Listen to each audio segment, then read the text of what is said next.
Почитувани, добро дојдовте во уште едно издание на емисијата Пресврт, емисија која што се бави со домашните политички, корупцијски односи, проблеми во земјава, емисија која што дебатира, анализира се она што е актуелно и што го обременува македонското општество. Оваа емисија ќе се фокусираме можеби на она што е најактуелно измината, па и оваа седмица станува збор за антикорупцијата која што е на работна пропаст, ако можеме така слободно да кажеме. Во последните месеци Македонија се соочува со серија на скандали кои подкопуваат довербата во институциите заложени токму за борбата против корупцијата, од обвиненија, злоупотреби на службена положба до сомнежи за вмешаност во криминални активности. Овие настани ја истакнуваат потребата од длабока реформа и засилена транспарентност во работата на антикорупцијските органи. Сепак, институцијата која што треба да се бори повеќе за поголема транспарентност во законите и решенијата кои што се однесуваат за корупцијата, тргна во еден сосема друг правец со шанса да создаде можеби институционален молк и за останатите институции. Имено председателката на антикорупцијска, актуелната Татјана Димитровска, во моментов доби мерка на предпазливост и се сомничи за злоупотреба на незината службена должност за одавање на службена тајна. За ова и многу повеќе во доменот на корупцијата, моја гостинка во најновото издание на емисијата Пресврт е токму поранешната председателка на антикорупцијска, Билјана Ивановска, со која ќе продискутираме за овие теми кои што се актуелни неделави периодов во македонската јавност. Велам, добар ден и добро дојдовте во емисијата Пресврт на Слободен печат. Благодарам за поканата. Секогаш е задоволство кога гостувате во Слободен печат. Ја слушнавте најавата, претпоставувате кој е поводот за вашето доаѓање, па еве на самиот почеток ги видовме изјавите, ја знаеме фактичката состојба која што е во моментов, а се однесува на институцијата каде што вие бевте прв човек. Може ли еве накратко еден сублимат што имаме во јавноста кога станува збор за антикорупцијска? Видите, се случи една голема штета која што ја потресе таа институција, нанесе тежок удар врз интегритетот, врз репутацијата, врз реномето, кое што ние многу тешко, со голем труд, со професионализам, со големи вложувања, со личен интегритет го градевме. Така? Меѓутоа, кога ќе се случат вакви ситуации, не треба сега да мислиме дека настанал потоп и толку. Значи, сега треба да се види што понатаму. Како понатаму? Вие велите дека се намалува довербата на граѓаните, не знам што вона. Хајде да видиме од другата страна. Цело време велиме нема казнивост, нема казнивост. Значи е добро што обвинителството ги пронаоѓа ваквите случаи и тоа ќе се чисти, ќе биде пример за другите понатаму, да им расте свеста, совеста, интегритетот и така натаму. Ме разбирате? Значи да ја гледаме и другата страна. Секоја темна точка може да се осветли и да биде светлина во нашиот живот, односно лошиот пример да се свати како лош пример и да се гледа спротивното на тоа како нели било како не треба, но како треба да биде. Од друга страна, институцијата да потресена, меѓутоа таму има потенцијал. Значи има потенцијал, ние сме граделе потенцијал, капацитети во секретаријатот, има и потенцијал и во останатите членови во комисијата. Само е важно која им е целта. Така. Значи не дека таму се неискусни, да се разбереме, мислам, далеко од тоа. Само е важно каква им е целта, не дека е Тања без искуство и не само не се е важно каква е била целта. Секако. Меѓутоа, господја Ивановска, за време на вашиот мандат морам да признам како новинар кој што можеби ја следал оваа проблематика за корупција и вашите заложби во општеството и со институциите, немавме ваков скандал кој што можеби беше насочен кон вашиот тогашен тим. Затоа перцепцијата сегашна на граѓаните е малку по-загрижувачки во однос на она институција која што влеваше доверба најмногу, а се однесуваше на корупцијата. Па ве прашувам, спомнавте и сами вие во вашиот одговор, кој е сега механизмот, односно кои се постулатите во додека овој процес се одвива, кој ќе замени првата антикорупционерка, ако можеме така? Има ли механизми, има ли доволен апарат кој што е од тимот и може да продолжи со работата? Законот сам си кажува дека председателот го заменува заменикот. Значи, видете, ударот е многу голем, затоа што е направен од страна на председателката. Председател на ДКСК по закон има право и обврска да ја води институцијата, да ја застапува институцијата. Знаете што е значи да ја застапувате институцијата? Правен застапник.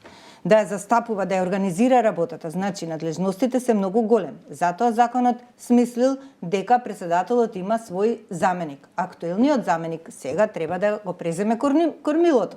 Значи, покрај тоа што треба да ја изорганизира работата внатре, по мене треба да излезе во јавност и да каже тие не се оградија, мене тоа ми е многу симптоматично и го спомнав и вчера во едно интервју. Значи, не се оградија од постапките на председателката.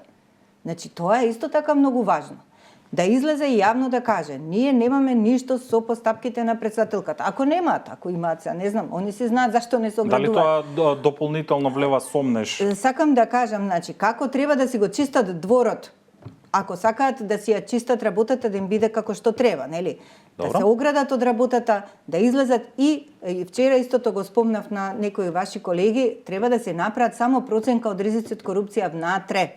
Така? Знаете, сега еве една анекдота да кажам за Орелот. Орелот кога правил трансформацијата е многу болна, многу тешка, меѓутоа првин си го скршил клунот, да му порасне нов клун, па со новиот клун си ги искубал ноктите, па си ги искубал пердувите. И потоа, од кога се реинкарнирал, нели, од почеток се му пораснало, добил уште толку нов живот. Значи, сега тие се во таква фаза, треба да си ги проценат сопствените ризици од корупција. Ние уште на времето правевме регистар на ризици од корупција во самата институција, како пример, нели, за другите, сме регистрирале одредени. Меѓутоа, процесите очигледно не се одвиваат на ист начин како претходно. Треба преоценка да се направи, само проценка на ризици од корупција внатре и тие ризици да се исконтролираат, да се преземат соодветни мерки. Тоа е од една страна. Меѓутоа, прво и основно, мислам дека по функцијата председателката треба да се замине затоа што и прави штета на институцијата. Значи, веќе не е во прашање дали обвинителството ќе докаже или нема да докаже кривица кај нејзе. Значи, без разлика. Прво нешто што треба да го има секој член и председател на ДКСК се моралните вредности. Тоа значи дека од морални причини, штом се врла сенка, тоа лице треба да се отстрани за да не фаќа сенка институцијата, да не паѓа сенка врз институцијата. Господи Ивановска, овде по едно подпрашање. Ако молчи првата антикорупционерка, не излезе во јавност дали е виновна, невиновна и чисто да даде коментар за целата ситуација. Молчи тимот кој што стои зад незе, односно беа заедно, се уште заедно во антикорупцијска. Се создава поголем собор. Зошто и собранието во исто време не презема некакви потези, ако знаеме дека собранието е меродавната институција за ингеренциите на антикорупцијска? Значи, тоа и мене не ми е сватливо. Ја не разбирам како не ја научија лекцијата од претходно. Ние имавме случај, може би се сеќавате, кога дадовме иницијатива за разрешување за поранешниот директор на Агенцијата за млади и спорт. Имаше констатирано и Државен завод за ревизија. Така? И ние имавме констатирано дека тој човек, ДЗР имаше негативен извештај за него, значи неусогласеност на финансиските трансакции со законската регулатива, што треба повеќе за разрешување. Ние констатиравме дека не воспоставил контролен систем, како што значи нема контроли на целокупното работење на институцијата. И дадовме таква препорака до владата, иницијатива за разрешување. Владата не го разреши, велејќи дека прво обвинителството, не знам, да имаме одлучи. И сега некаква слична сакам да кажам, зашто изјава. не ја научија лекцијата? Ние за ова прашање у Брисел се расправавме со вице-премиерот тогашен Бојан Маричич и овој, како се викаше, Наумче Мојсовски, во Брисел на самиот скрининг. Разговаравме за ова. И јас тогаш кажав, владата треба да прави разлика. Дали прифаќа некој да раководи со институција кој што има негативен извештај, кој што не воспоставил контролен, значи не знае да раководи. Па е на довербата во институцијата во така исто време според анкетите. Ама понатака обвинителството ќе докаже дали крадел или не крадел. Тоа е сосема друго. Значи од морален аспект, ако владата тоа го дозволува, значи се идентификува со тоа. Тоа ми е зборот и сега за собранието. Ако на собранието не му пречи дека има избрано членови за антикорупцијска комисија кои што немаат морални вредности, кои што 5 дена ќе откјутат сите, како што кажавте, значи без разлика што таа требаше да излезе, требаше и останатите подпредседателка заменичката да излезе да каже. Значи требаше тие да ја уверат јавноста барем со една пресконференција, ако ништо повеќе. Господја Ивановска, како да ја уверат јавноста за изборот на целата комисија, апропо и председателката, кога од она што го знаеме дека за време на изборот на овој мандат на антикорупцијска и ВМРО, ДПМН, меѓутоа и СДСМ, при изборот дали максимален број на бодови за Димитровска. Според вас, доколку се утврди некакво сомнение или односно се поистави дека се терети и се докаже дека Димитровска е вмешана во овој скандал, дали тоа директно или индиректно се вмешуваат и партиите бидејќи стојат зад нејзиниот избор и мандатот? Штетата што ја прават политичките партии, бирајќи кадри, се покажала далекосежно во оваа држава, не само во овој случај, него се покажува дека е тоа многу лоша пракса. Дали тие претходно знаеле за нејзино инволвирање во некакви, сепак избрале, тоа ние не знаеме да тврдиме. Не знаеме да тврдиме. Меѓутоа, мене не знам по кој пат ќе го повторам истото. Мене ми е симптоматично една работа. Со тиден начин, кој што обезбеди снимка од сите интервјуа. Значи, за сите кандидати имаше снимка. Говорите овде при изборот на целиот тим. Така. Од друга страна, имате неусогласеност помеѓу членовите на селекционата комисија. Зошто тие членови не седна, не го послушаа гласот на представникот на невладениот сектор, да видат зошто таа не се согласува, да ги преслушаат снимките и да се уверат да, во право е или не е во право. Зашто се гледа се онака праволиниски ко коњот со главот? Не разбирам. Значи, се работи за угледот на нашата држава во крајна линија. Не е само за дали некој ќе биде ваму или таму. И што ако биде? И како велат? И вчера истото го реков. Ако те доведа до целта, не значи дека си ја остварил. Значи, треба постигнување на резултати, ама тие не се постигнуваат со овој ќе го дева шах играње. Дали господја Ивановска сметате дека имало интерно можеби договарање меѓу политичко околу значи, изборот за ДКСК и значи сега можеме да плетеме приказки колку сакаме пошто има ваква разрешница. Битни се фактите, затоа велам, требало да седнат и да преслушаат од одговорите, да оценат дали има политичка позадина или нема политичка позадина. И на крајот на криштата, можеби треба да се размисли да се без гласовите на граѓанскиот сектор да не идат кандидатите понатаму. Буквално тука имаше кандидати кои што нема гласови од граѓанскиот сектор. Значи сепак конечно па овој начин на избор на членови и председател на ДКСК е по иницијатива на платформата на граѓански здруженија за борба против корупција. И како вие некого ќе ставате сега на тие позиции без тие да бидат уверени дека тој човек или тие луѓе ќе работат независно? Тогаш и како збориме во доменот на што би било ако се случило, дали сметате дека можеби овој модул за избор на антикорупционерите треба да се промени? Ама дали е модулот во прашање или интегритетот на тие што седат да бираат? Значи, ако тој модул еднашка се покажал дека е во ред, така? И ја лично се пријавив да видам да тестирам дали ќе биде во ред. Си кажувам отворено. Така? Значи, ако еднашка, а првиот пат не успеава да го атакуваат, тоти беше многу кратко времето по донесување на законот и требаше за 14 дена, за 2 недели да се изберат членовите на комисијата и во таа брзина испадна тоа што испадна. Меѓутоа, ако се сеќавате во изминатите 5 години после нашиот избор, таков избор веќе не се повтори. Так. Се покаја што имаше таков избор и потоа се изврши атакување од позадина. Меѓутоа, вие бевте гласни во борбата, ако ништо друго, во сомнежите кои се коруптивни, најотворено говориме и во однос на тоа ве прозива и опозицијата, и позицијата, и министри, и сите оние кои што можеби беа вклучени во вашите истраги, но како господја Ивановска, еве сега коментирајќи го овој последен случај, луѓето да најдат енергија за промени, промени од оние кои што гледаме што се случува во Кочани, гледаме што се случува сега со антикорупцијата, како да изнајдат енергија за да ја вратат довербата во оваа институција и конкретно еве за случајот што очекувате во најбрз временски период да се случи? Значи, сега потребно е обвинителството да се изврши работата на професионален начин, онака како што треба, да се искочи вистината на виделина. Тоа е едно. Второ, факт е дека има корупција секаде, факт е дека ние зборувавме, ги опфативме буквално сите сфери, сите сектори во општеството и дадовме проценка на ризици кои што може да се случат и своји мерки и препораки. Дали било тоа преку пријави, од кои што сме регистрирале појави во општеството, дали преку националната стратегија, каде што дадовме 160 и кусур препораки, значи делувавме на некој начин, па еве и за ова што е сега со Кочани, значи ние ги третиравме скопските кафулиња и такви клубови. И кажавме кои се ризиците таму и зашто не ги исполнуваат условите, инспекторите им дозволуваат да работат. И дадов како превентивен орган, значи постапувавме во таа насока. Прашањето беше колку останатите имаат слух тоа да го чујат. Меѓутоа, граѓаните треба да бидат свесни дека сите ние сме државата. Значи сите граѓани се државата. Така? И дека корупцијата со еден човек не бива. Значи мора да има уште еден. Значи секој граѓанин која ќе биде повикан да го игра тоа танго наречено корупција, ќе рече не сум јас за оваа игра.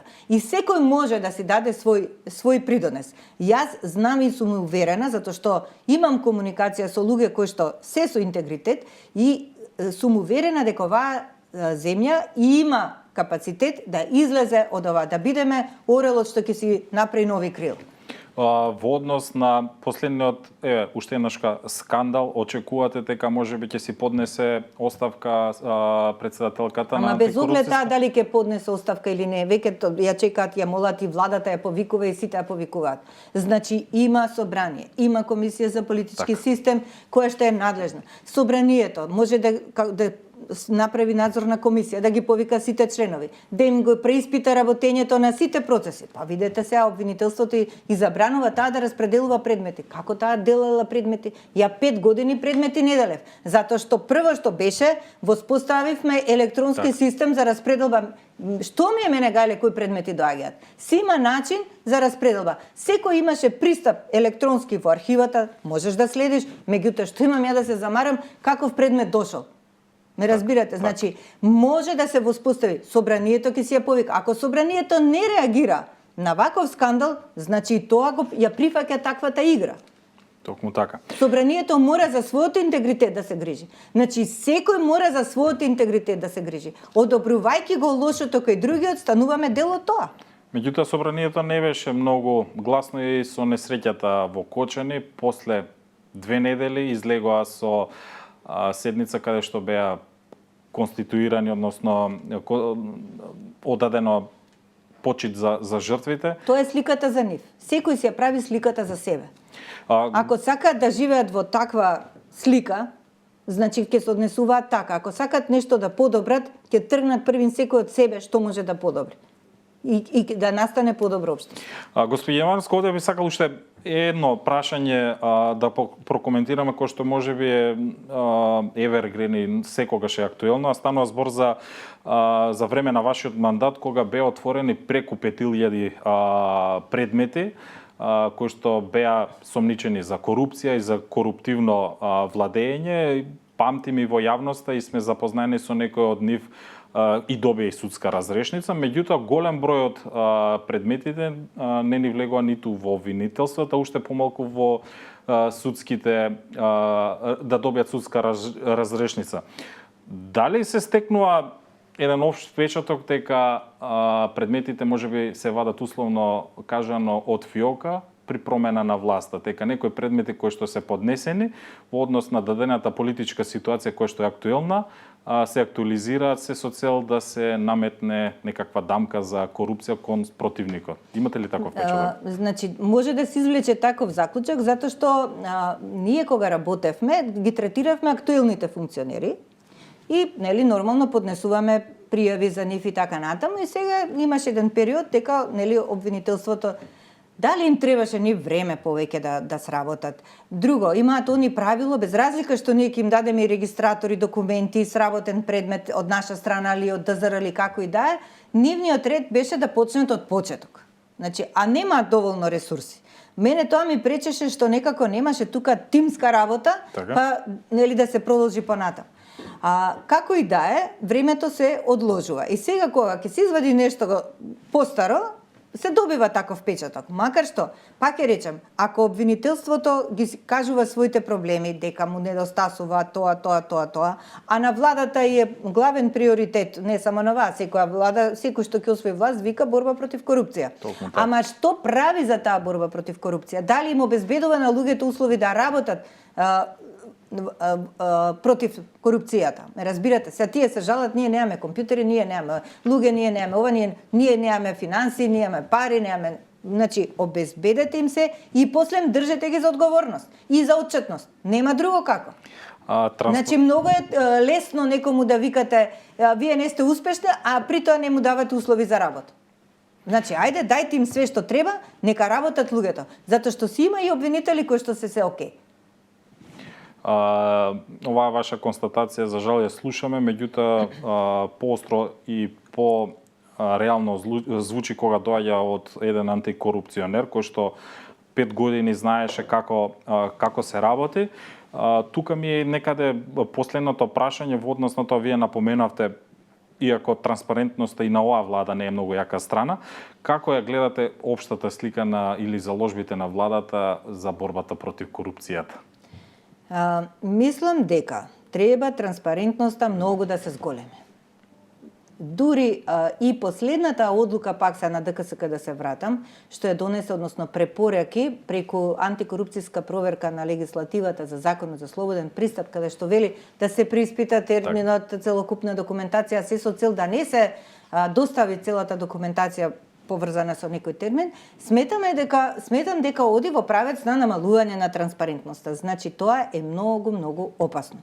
Од друга страна, имате препораки од Греко, каде што вели дека владата треба, пример, ќе кажеме за советниците на премиерот или во владата што се, дека треба да ги истакне по име и по презиме, по примања, по што работат, како работат. Истакнати се сега по име и по презиме. По примања треба да бркате отворени финанси па да видите кој колку пари зема. Меѓутоа, тие што работат? Дали јавноста е запознаена што работат овие луѓе? Од друга страна, сите советници според тоа за што се советници, за сите тие работи има посебни министерства. Се прашувам зошто треба посебни советници кога се има соодветни министерства. Дали е тоа сега дуплирање на работата? Некако како се сака така да умагла да се направи. А кога ќе се расчистат работите, да се знае што и како е многу едноставно. Си имате вие министерствата со целата своја машинерија ќе си работат понатаму и немате потреба од такви советници да вдомувате некои што биле заслужни за вашата победа или не знам по која заслуга ги стават. Ама не е болката од сега. Значи, уште во ДЗР сме ги регистрирале тие ситуации, кога имаше тамо една дузина советници во 2008 и тогаш нашата препорака беше, бидејќи генералниот секретаријат е орган кој што треба да даде поддршка на владата, а во него работат 12 државни советници кои што ги покриваат сите ресори во државата, зошто ви се потребни посебниве советници? И знаете што се случи? Почна да ги разрешуваат тие државните за овие да постојат. Тоа е така до секој наредни избори. Значи, сами си правиме проблем. Сами си прави. Некој да не мисли дека на некого му учинува во моментот. Не, си прави голема штета.